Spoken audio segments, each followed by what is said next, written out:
Hey guys, welcome back to another episode. We are the Fantasy Football Scouts, and when I say football, I don't mean soccer. And I'm with Dan and Scott. Yeah, I'm going to leave some tight ends a little butthurt today after this one. You know, they're going to be a little upset what I have to say. Now, if you are listening to the audio, make sure that S is there because it's very important because, the Fantasy Football Scout soccer channel, and, they kind of steal our thunder, but you definitely want to be coming to us. Don't worry, they're going to know who we are soon enough. Don't be worried. So if you haven't, smash that like and subscribe button, and we're going to get to some tight ends here. Starting with the biggest bust you got to avoid is a guy that kind of came out of nowhere last year with Robert Tunyan. This guy is going to regress. He had a monster run there where he was putting up touchdowns, and you can never project touchdowns. And historically, Aaron Rodgers has not really liked his tight ends other than the one season that Tunyan had and the season with Jermichael Finley. Other than that, his guy is Devontae Adams, and he's going to go over the top to Marquez Scantling. So, Yes. So Tunyan is your tight end bust. Tight end bust. Okay, all right. So we're talking. We didn't really mention that, but we're talking about three tight ends we think are going to bust, and three tight ends we think we are going to do really well. We got three guys each. So Dan started. He's got Tunyan as a bust. Who's the guy you really like? Tight end is a fickle thing, but if you gotta draft a tight end, you can get him in the later rounds right now, and that's Mark Andrews, because it's either you got the top guys or you don't, and Mark Andrews coming off a little bit of a lame duck year where he didn't perform, and Lamar has always been his guy. So if you can get a piece of that Baltimore offense, you really do want a piece of that offense, whether it be Dobbins or, in this case, Mark Andrews. Yep. Now, we'll say this, though. Just keep your eye on the news for a little bit if you're targeting Andrews, because he actually, that Baltimore corpse just continues to take beatings, man. Mark Andrews had to leave practice. First, he had dehydration. He got an IV. He ended. I think they ended up having an ambulance come and pick him up or something. I'm not sure if he had a little heat stroke or something, but Mark Andrews left practice the other day.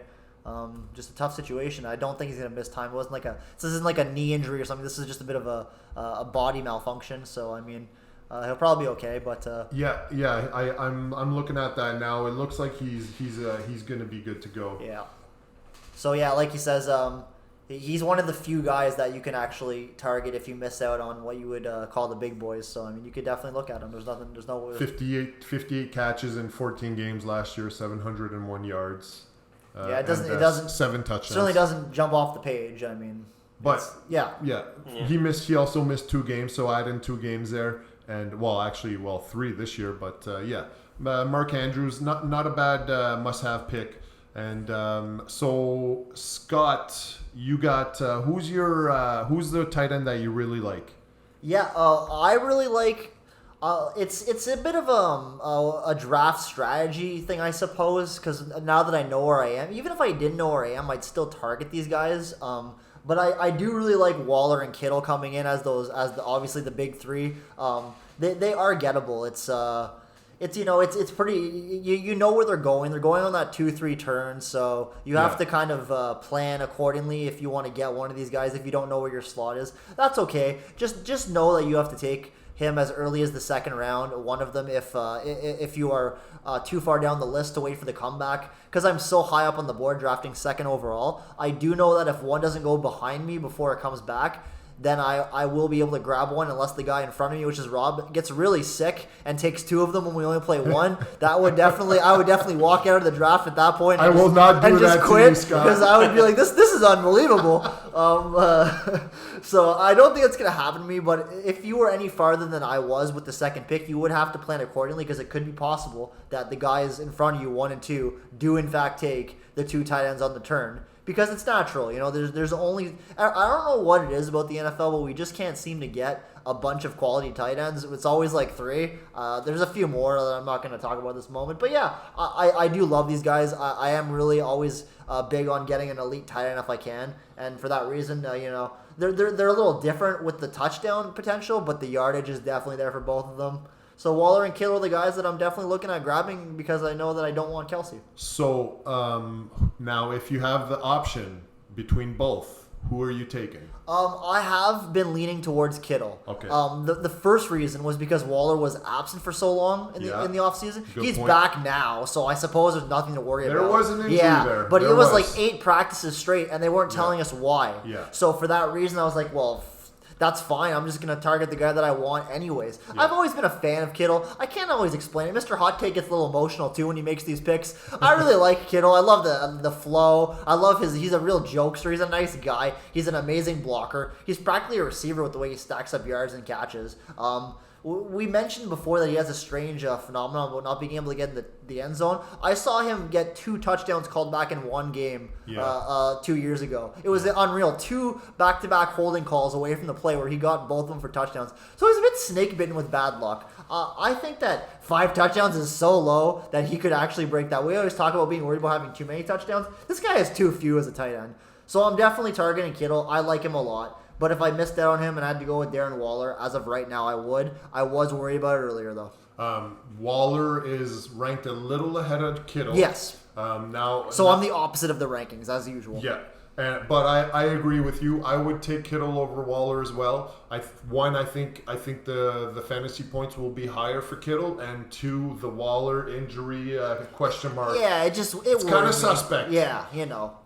Now, with your pick, you have the second pick in a 12-man draft, and on the way back, I'm pretty sure that at least one of them will be there for either your second or your third round. Yeah, pick. like I said, it really depends if someone takes one before it comes to me. If someone takes one before it comes to me, I will take one with my second pick because they'll be the only one left. I would have to risk letting you take him on me, and I don't want to do that. Well, I'll tell you right now, Scott, that I'm not going to draft a tight end. I didn't suspect you would, but with full being honest for the podcast, I'm telling you what my thinking is. Yeah. I'm thinking if it was a stranger or something, I wouldn't risk letting the guy that I really want walk away if there was only the one option. If the 2 options are there, I have much more flexibility to take that running back that I really think that you will grab right on me. So it's just one of those things where you start to fine-tune your strategy in the draft boards. And again, you could do this without knowing your pick right away. It's just fine-tune it the best you can with those early rounds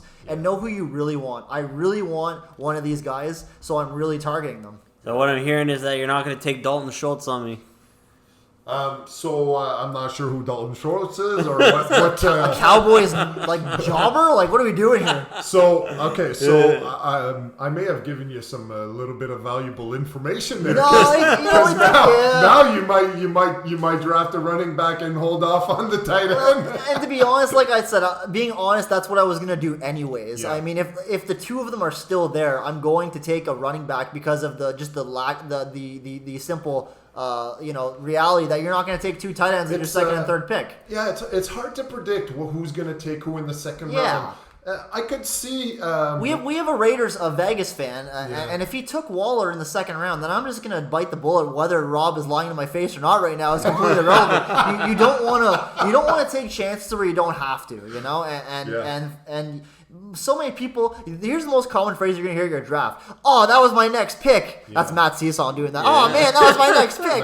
What a great pick, man. Yeah. So you just don't want to be that guy if you can help it, and that's why I try to plan and fine tune the blueprint a little bit. I could see one of them getting taken. Me too. In the second round. Because there's so few of these tight ends to grab. Probably Waller over Kittle just because he's ranked higher. Yeah, it's natural. It happens. I was looking at that too. I looked at the numbers. I've always been a Kittle fan. I never had him, and I like to grab a player when he's still in his prime and able to produce. I talk about the Julio Jones effect. I don't want to get a guy once they're too old or once they start to degrade a bit. Yeah. I don't think Kittle has any problems. He missed some time last year, but man, these things happen. It was a weird injury too. He's not an injury prone guy. I think it'll be all right. I mentioned that I wouldn't be drafting a tight end with my second pick, but it's not because I don't like Kittle or Waller. And you know what? Maybe I will. It's because I have a couple tight ends a little bit later in mind that I'm really high on. There are a few down there. So that's why I'm gonna most likely use my second and third round pick. I have the first pick overall. It was all random. It's not because I run the league. It's not an advantage. Don't worry. No, it's not. Well, unless McCaffrey has a monster year. I hate the first. I hate would be drafting great. up here. I hate drafting up I here. know It's not pleasant. Yeah, I'm all in on Christian McCaffrey. But I plan on probably running back receiver with my second and third pick, and then guys that I'm high on. Before I go into guys that I'm high on for tight ends, why don't you talk about your bust? Who do you got for bust? It's a conundrum. It's a hot take alert coming in. There's going to be some people, all three of the people that are watching us, that are going to be upset if they were passionate about it. I was talking about this before we went live, that Travis Kelce is my bust. It's not what you think it is, though. There's this philosophy I have that there's very few players in those top 12 or first round selections that you can make an argument and go first. Most people won't do that, but I am one of those people. If you like someone like Najee Harris, like Jonathan Taylor, like Devonta Adams, you can take anyone first overall. Everyone here knows I'm taking Tyreek Hill at second overall, and that's the only podcast you're going to hear anyone say that to you. No one else is doing that in the whole fantasy industry. So it's the way I feel, and you guys will see how my team turns out. But Kelce, or rather a tight end, every few years people get cute and they try to take a tight end in the first round, and it's such a disadvantage for a few reasons. Number one, if you compare, say, Kelce to even any of the elite receivers, they don't match up as well as you think. Devonta Adams, DeAndre Hopkins, Tyreek Hill, Michael Thomas when he was the king of the world, these guys all have better stat lines than tight ends. It's just the way that seems to go. Yes, if Kelce does what Kelce did and absolutely shatters the record and has the 15 touchdowns, yes, he did pay off for people last year. People also didn't take him in the first round last year. I took him in the second round. So this is what I'm talking about. It's just, if you take Kelce too early on the board, you're going to find your team is really tough. And if you get an injury on top of that, it makes it really tough for you to survive. It's not that I hate Kelce. It's just he's been pushed too far up the board now. And if you take him in the top half of the first round, it's going to be really tough. The person taking him at the end of the first round is a different story. They're going to be okay, but it's a conundrum. Yeah, so you're saying if someone takes him at the end of the first round, absolutely, they'll be fine. Is not a bad pick. No, it's. Okay. I mean, if you want to, it's not a bad pick. I mean, it's tough if you're still looking at guys like Chubb or again Hopkins for me. These are kind of guys that the receivers are still the guys that I like.